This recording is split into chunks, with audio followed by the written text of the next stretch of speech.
arrumar o cabelo, mas vou copiar. Só assim, ó.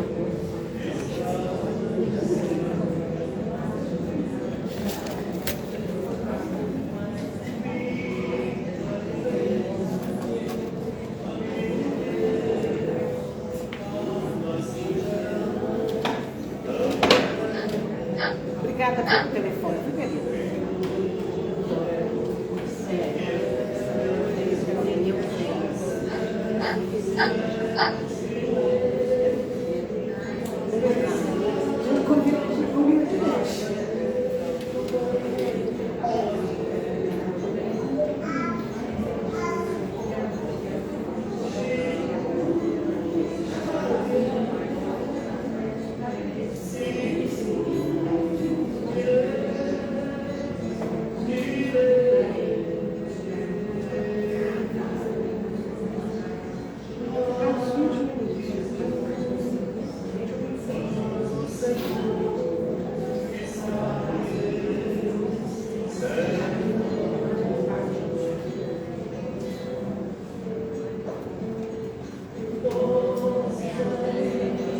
A gente esperou muito, mas entrou, né?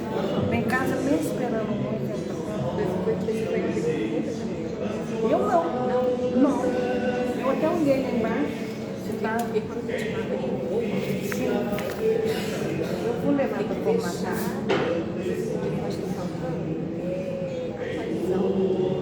Tá. É.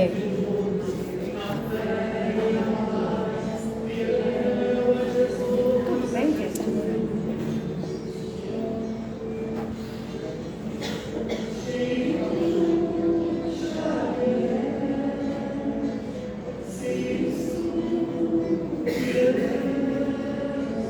Curitiba, né?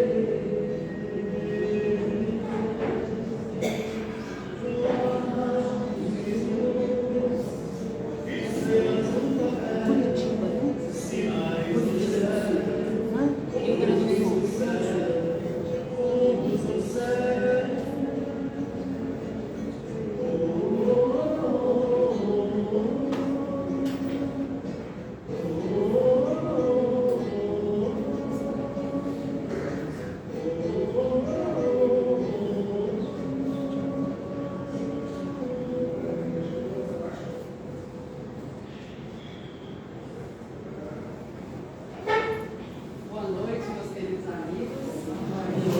Sejam todos muito bem-vindos. Hoje nós temos visitantes do Rio Grande do Sul. Sejam muito bem-vindos à nossa casa. Nossa casa, acho que vocês perceberam como ela é especial, como ela tem uma energia incrível, né? E única. E eu espero que vocês se sintam muito bem aqui.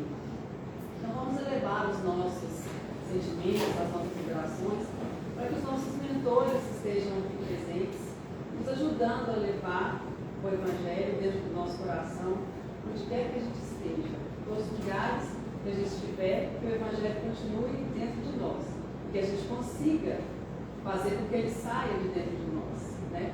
Também sendo exemplo para as pessoas. Então agora a gente vai fazer a nossa oração do Pai Nosso, e eu peço que vocês acompanhem com o coração. Pai Nosso, que estás no céu, santificado seja o vosso nome. Venha a nós o vosso reino, seja feita a vossa vontade, assim na terra como no céu. O nosso de cada dia nos dai hoje. Perdoai as nossas ofensas, assim como nós perdoamos a quem nos tem ofendido. Não nos deixeis cair em tentação, mas livrai-nos do mal.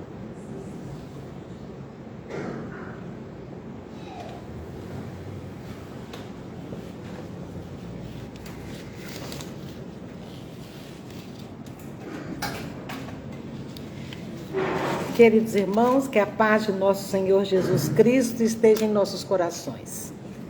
Ainda com o objetivo de entendermos um pouco mais sobre as provas, sobre a lei de causa e efeito, sobre o destino, sobre o determinismo, a gente está ousando hoje a falar sobre crenças limitantes. Até eu pedi a licença à psicóloga, que é quem realmente entende do assunto, e ao final ela vai fazer algumas colocações. Então, crenças limitantes são aqueles pensamentos impositivos, né? Criados geralmente na infância. E a gente vai desenvolvendo esse... Espera aí, deixa eu botar um som aqui. Ué, não ouvi nada. Travou, viu?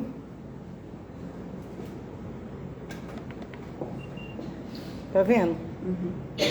E olha que eu fui com o dedo lá, né? Tá tudo travado mesmo. Pega o seu Vou telefone, colocar. por favor. Sabe por que travou, hein?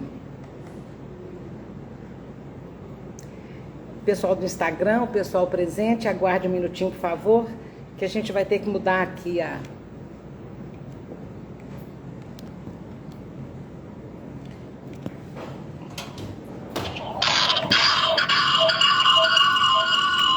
Um perto do outro. Não, só sai.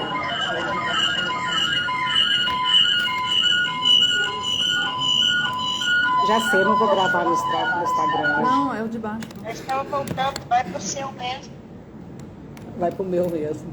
Ah, Sabrina, o seu é Sim, diferente. não, sim, não. Vamos lá. Arruma aqui pra mim.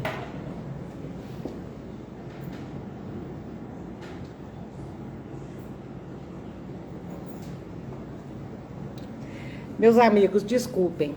A gente estava falando então sobre as crenças limitantes, que são aquelas verdades que nós vamos escutando ao longo da nossa infância e vamos desenvolvendo aquilo como verdade ao longo de nossa vida, e elas acabam fazendo parte da nossa própria verdade, e a gente agrega o que a gente escuta à nossa personalidade.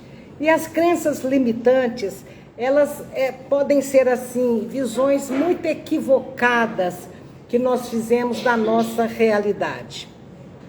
O grande problema de nós acreditarmos naquilo que a gente ouviu na infância e nos marcou profundamente é que a gente traz aquela crença ao longo da nossa vida e isso nos atrapalha muito de vivenciar o mundo da forma correta, da forma plena, nos atrapalha de enfrentar novos desafios, nos atrapalha de desenvolver as nossas habilidades. As crenças criam obstáculos, né, que vão atrapalhar, vão impactar o nosso potencial de crescimento, né? E a gente fica preso àquilo que nos fizeram um dia acreditar. E a pessoa e nós só conseguimos nos libertar dessas crenças limitantes quando a gente buscar o autoconhecimento, quando a gente buscar se observar bem e ver o que realmente que está atrapalhando, o que está causando obstáculos, o que está bloqueando o pleno desenvolvimento das nossas faculdades. Então, de maneira resumida, né, essas crenças são as interpretações e pensamentos que nós assumimos como verdade e que nos impede de desenvolver as nossas habilidades, as nossas emoções, nos impede de fazer germinar as potencialidades da nossa alma que foram colocados em nós em forma do germe divino quando a gente foi criado. No passar dos anos, se a gente não se trata, se a gente não busca se conhecer, se a gente não busca o Evangelho, essas crenças viram verdadeiras barreiras emocionais que dificultam aí o nosso desenvolvimento. Então, por exemplo, aquela criança que escuta várias vezes: você é muito burro, você é muito desorganizado, você é muito desatento, você não consegue aprender direito as coisas. Então, esses rótulos que a gente vai recebendo ao longo da vida nos marcam de forma muito prejudicial. Assim como também, Jane, eu não sei se podemos chamar de crenças limitantes, aqueles elogios exagerados que nós colocamos nas nossas crianças, né? Você é o melhor, você é o mais bonito, você é o mais capaz, você é o campeão. E a pessoa cresce com aquela arrogância, né, natural. E esse tipo de crença que a gente coloca nas nossas crianças, num reforço positivo exagerado, né, para de ser esforço positivo e vira algo que vai apenas exacerbar o orgulho, o egoísmo, que nós espíritos, estando na infância ou não, já trazemos bem enraigados em nós. Então, a criança cresce com aquela crença de que ela é merecedora de tudo que há de bom e de melhor. E ela cresce tendo todas as suas vontades atendidas. Então, assim que ela percebe o amor. Meu pai me ama porque faz tudo o que eu quero. Minha mãe me ama porque faz tudo o que eu quero.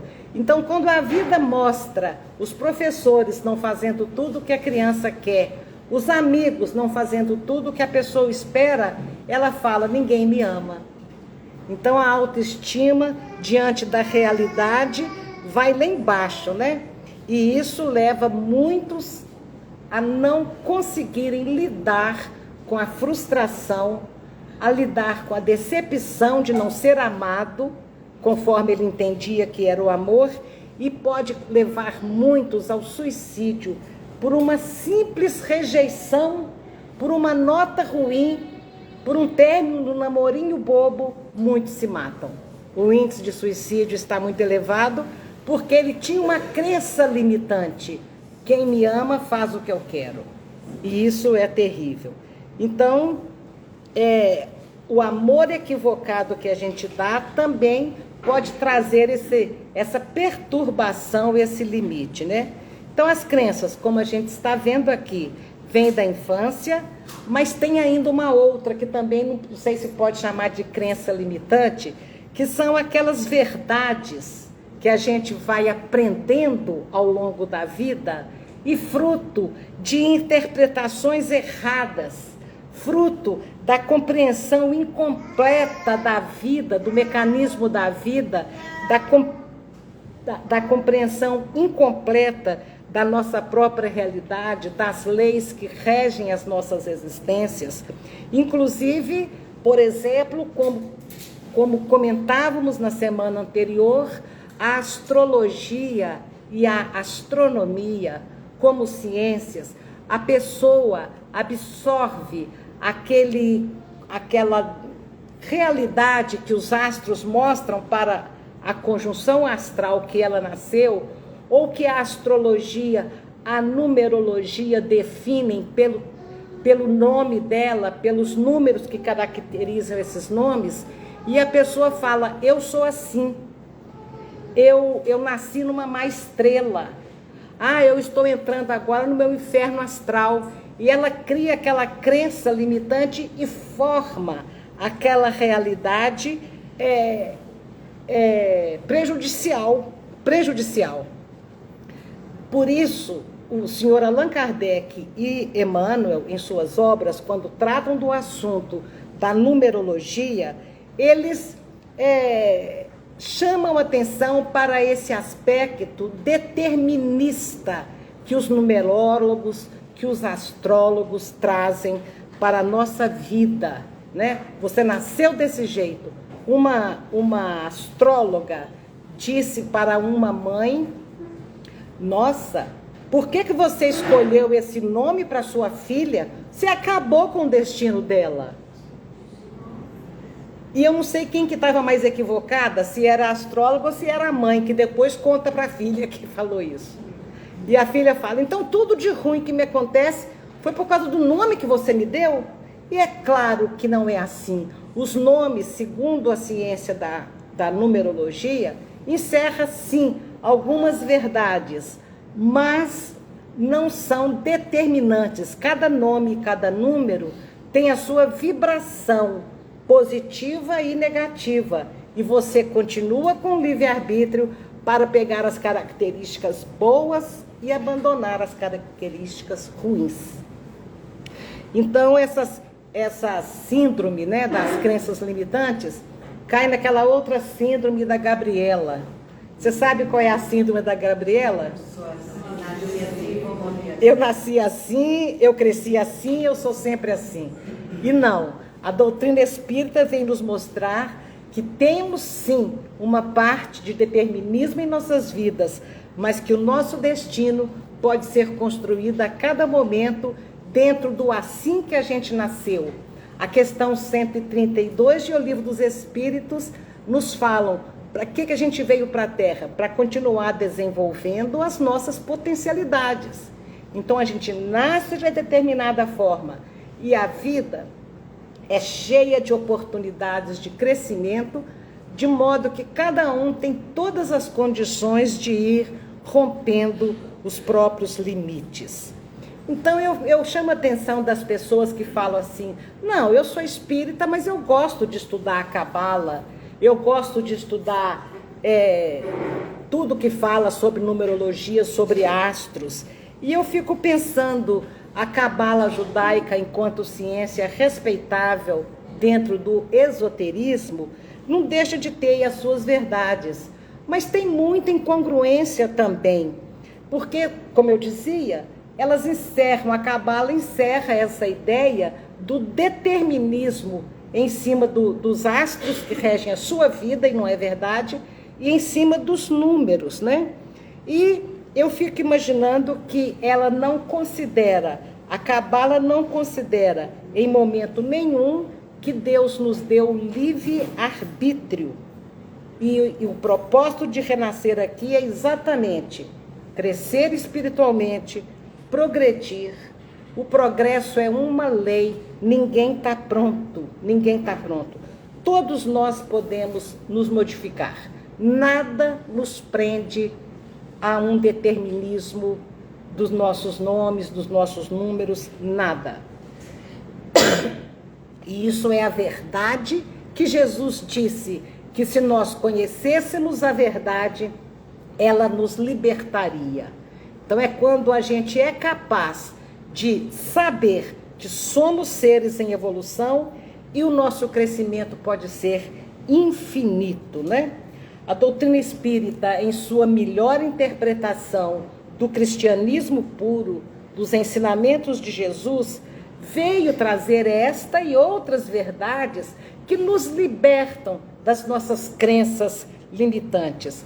Porque a doutrina é um conjunto de conhecimentos incríveis, trazidos por espíritos nobres e sábios, que trouxeram várias informações para nós a respeito de nós mesmos, a respeito dessa consciência cósmica, mas também da consciência individual e principalmente não ignorando a importância da vinda de Cristo aqui na Terra, como esta vida pode impactar a nossa, nos modificando à medida que nós formos capazes de assumir Jesus realmente como nosso modelo e guia. O convite da doutrina espírita é que a gente se instrua nos fundamentos que ela encerra, porque isso vai evitar com que a gente assuma esses aspectos limitantes da nossa vida, né? Emmanuel chama atenção para isso. Então, nós vamos observar o seguinte: a doutrina espírita, sem fanatismo, nós podemos dizer que ela suplanta, ela supera todas as afirmações de todas as ciências sociais anteriores a Cristo. Ela suplanta, porque Cristo veio trazer ensinamentos muito mais profundos e importantes para que nós encontremos a nossa felicidade. Ser religioso não é uma imposição da vida moral. Ser religioso é a forma que nós vamos encontrar para encontrar a nossa felicidade. Então, por muito respeito que possamos ter pelo ensinamento da Cabala dos judeus, os judeus nunca assumiram Jesus como quem ele realmente é, a maior fonte de sabedoria e de amor que a terra já recebeu. para os judeus, Jesus foi um grande profeta, mas apenas mais um profeta entre os tantos que apareceram lá na Palestina. Aparecia sempre, sempre, sempre. Então, aquelas pessoas que estão hoje buscando a doutrina espírita e perdem tempo, muito tempo, estudando a Cabala, ela tem que definir, porque a vida é muito curta, a existência é muito curta para tanto conhecimento. E então, a Cabala dos judeus está muito correto lá, mas eles não são cristãos. Nós somos cristãos. A mesma coisa, com todo respeito, podemos dizer sobre o budismo. O Japão é o berço do budismo. Tem uma série de coisas muito interessantes, mas o budismo não é cristão. Não é uma religião cristã. Então, nós somos cristãos, nós temos que entender que a China também, de um modo geral, tem um sincretismo religioso, onde se mistura ensinamentos de Confúcio, muito bom, ensinamentos do budismo, muito bom, ensinamentos do taoísmo, da mitologia chinesa, mas o cristianismo suplanta todas essas crenças, costumes da China, do Japão, da Índia, porque essas crenças mal estudadas, mal compreendidas, elas vão nos limitar, trazendo superstições, trazendo práticas tradicionais lá para eles, mas que para nós não nos convém. A própria Índia, berço, uma civilização super respeitada, também é uma religião não cristã, o hinduísmo, com tradições religiosas também misturada no meio de todas essas ciências antigas que a gente já viu. Estou falando isso porque estudar essas ciências pode ser muito interessante. O próprio apóstolo Paulo disse: examinai tudo e retente o que for bom. A nossa observação é que nós não devemos gastar tanto tempo assim examinando essas ciências, porque a doutrina espírita tem um cabedal de conhecimento enorme, que nós, se estudarmos direto 50 anos, a gente ainda não chegou nem num décimo do que podemos aprender. Então, essas culturas que a gente disse aqui são respeitáveis, é o berço da civilização, influenciaram o pensamento ocidental, mas nenhuma delas é uma civilização cristã. Então, se nós queremos ser cristãos, para nós, a essência do Evangelho, a essência que Jesus trouxe, deve ser o nosso roteiro de vida e não as práticas que vai nos deixar ligados a talismãs, a crenças, a rituais que não levam absolutamente a nada. Isso é tão complicado que eu orava aqui na reunião de quarta-feira mediúnica para uma pessoa e a médium do meu lado recebe uma entidade que diz assim, segura na minha mão e me diz assim: nós vamos te ajudar. Essa pessoa está muito sobrecarregada de fluidos negativos. Eu não sei se você acredita, ela me disse, em trabalho. Foi feito um trabalho contra ele e contra essa pessoa. E ela precisa de uma limpeza. Ela precisa de tomar banho de sal grosso, bater o ramo não sei aonde, e eu parei de escutar. Porque nós acreditamos na terapêutica espírita. E Kardec nos ensina, nós podemos sim estarmos carregados de vibrações negativas, mas ela não sai de nós por nada que vier de fora, só o que vier de dentro. Podemos receber o passe e receber as energias positivas de limpeza, se assim podemos chamar. O passe vem de fora e entra, e a água fluidificada entra para resolver lá dentro as questões. Esta é a terapêutica que eu acredito. Então, eu não dei o recado para a pessoa. Então, como é que pode? Nós estudamos aqui, a terapêutica de Kardec, a terapêutica que os espíritos nos ensinam, e vem um espírito tentando me ajudar, me mandando assumir essas práticas, né? Levar a pessoa a fazer isso. Então é muito sério o desconhecimento, porque muitas pessoas embarcam. Ah, foi o espírito que falou, mas o espírito não é espírita.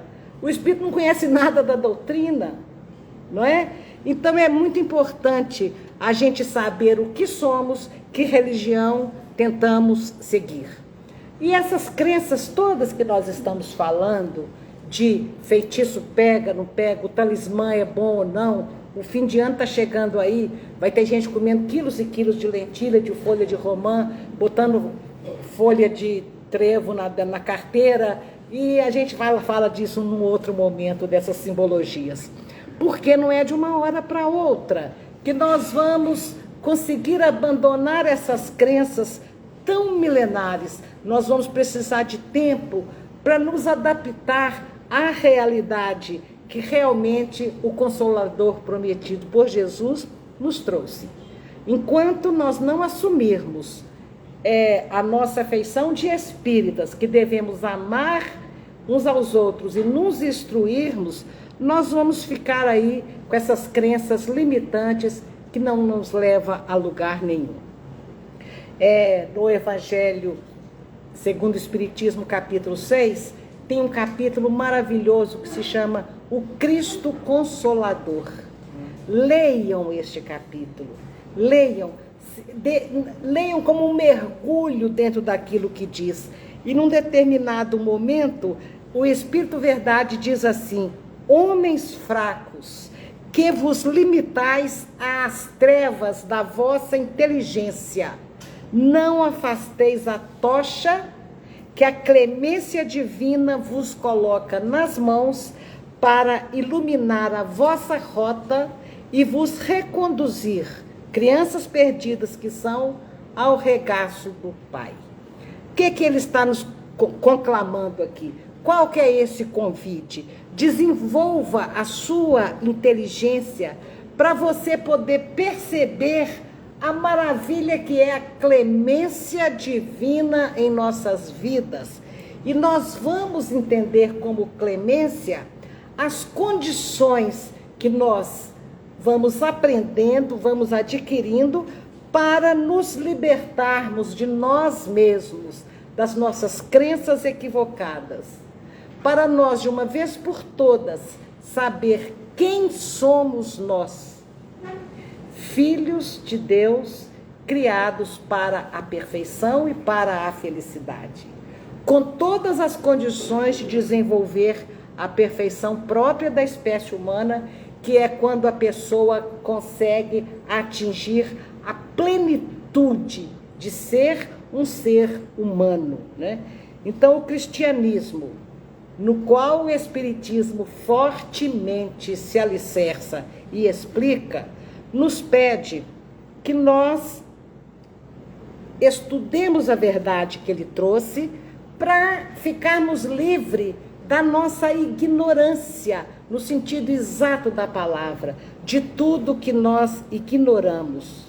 Porque o Espiritismo vem nos lembrar que acima de todas as pequenas verdades, de todas as pequenas proteções, de tudo que é pequeno que nos rodeia, acima de tudo isso, reina imutável a bondade, a sabedoria e o amor de Deus para com todos nós. E que o convite do Espírito de Verdade, no capítulo 6 do Evangelho segundo o Espiritismo, que a gente não misture o joio com o trigo, que a gente saiba separar o que de fato é bom para nós. Separar a verdade das utopias, das superstições e das crenças. E o Espírito de Verdade ainda diz: no cristianismo nós encontramos todas as verdades. Se lá houver algum erro, ele é de origem humana, é da interpretação que a gente dá. Então, quando nós aprendemos sobre determinismo, sobre fatalidade, sobre destino traçado, nós vamos compreender que o senhor Allan Kardec nos fala a todo momento do nosso livre-arbítrio e que nada que nos acontece cabe à fatalidade nas nossas ações individuais. Quando os acontecimentos nos atingem, eles têm uma origem não no destino traçado propriamente, não na fatalidade. Eles são consequências das nossas condutas, que livremente nós praticamos. Então, sim, tem algo determinado para o nosso caminho, mas não foi determinado pelo nosso nome, não foi determinado pelos astros, foi determinado pelo plantio que a gente fez. E nesse ponto, então, há sim algo a ser colhido, algo de fatal, mas que um dia isto foi colocado por nós mesmos em nossas vidas. Então, se as pessoas estão infelizes, se estão doentes, se estão enfermas, não pode culpar astro, destino, a má estrela, nem Deus. A pessoa vai se compreender como o único responsável por aquilo que ela está passando. Muitos acontecimentos fogem mais ainda à nossa compreensão, porque eles não são frutos do que nós fizemos nesta existência. Eles vêm aí, a gente renasce com uma certa fatalidade que é fruto do plantio equivocado de outras existências. E o espírito, antes de renascer, ele escolhe voluntariamente, ele escolhe, baseando no seu próprio livre-arbítrio e não na fatalidade, as experiências que ele acha necessária para ele aprender aquilo que ele ainda não sabe. Ou então, espíritos mais iluminados ajudam a pessoa a organizar a sua vida. Então, a fatalidade, ela pode acontecer como espécie de um freio, que nos parece que esta fatalidade veio de algo superior a nós. E, de um certo sentido, vem das leis que regem as nossas vidas. Mas a fatalidade maior das nossas existências é o determinismo divino para todos nós. E esse determinismo é sempre o bem. Um bem que Deus nos deu a consciência para a gente poder reconhecê-lo. Deus nos deu a liberdade de agir para a gente analisar os prós e os contras, para a gente compreender as oportunidades que a vida oferece, as vantagens e os inconvenientes de cada atitude nossa. Em tudo se resume numa história só. Nós vamos ser os condutores da nossa vida e não o objeto, da nossa história. Nós devemos entender que em qualquer situação em que estejamos, é possível usar o nosso livre-arbítrio. Então, encerrando, existe um capítulo maravilhoso no Livro dos Espíritos, é o capítulo que trata sobre a lei de liberdade. Também a gente aconselha a leitura, porque se nós queremos estudar a doutrina para nos compreendermos e tirar de nós tudo que nós pudermos tirar de bom, é preciso não ter apenas a ouvir palestras, a ver lives. Nós precisamos pegar os livros e realmente debruçar sobre essas noções maravilhosas dos mecanismos da vida, Então, neste capítulo da Lei de Liberdade, Kardec analisa com muita lucidez as questões da fatalidade que a gente está tentando trazer aqui, apenas um recorte. Ali, ele achou tão importante que cada ser humano soubesse o que lhe conduz, e conduz para onde, e conduz por quê, e conduz como, que ele deixou uma parte bem extensa, uma seção bem extensa, dedicada à compreensão da fatalidade. Então, daí a pensar que fatalidade é uma ocorrência inevitável de alguma coisa ruim Pensar que é só isso? Não, a fatalidade também existe para o bem. Fatalmente vamos colher os frutos bons que formos capazes de produzir, né? Então, quando nós pensamos nesse determinismo que, de uma certa forma, acaba acontecendo, existem 3 possibilidades a serem analisadas. A primeira é que todos nós estamos predeterminados a determinado acontecimento. Essa é a primeira premissa. A segunda é que ninguém trouxe nada predeterminado, ninguém trouxe o destino traçado. E a terceira é que alguns acontecimentos estão predeterminados e outros não. É nessa teoria que a doutrina espírita se apoia. Sim, trazemos algumas coisas determinadas para a nossa existência. E vamos receber todas as ferramentas de superação para essas coisas que nós trazemos. Então, alguma coisa há na nossa vida de determinismo e alguma coisa há de livre-arbítrio. O assunto não se encerra aqui e a gente vai continuar tentando compreender cada vez mais as leis que regem as nossas vidas nos 2 planos da existência, o material e o espiritual. Que Jesus nos abençoe hoje e sempre.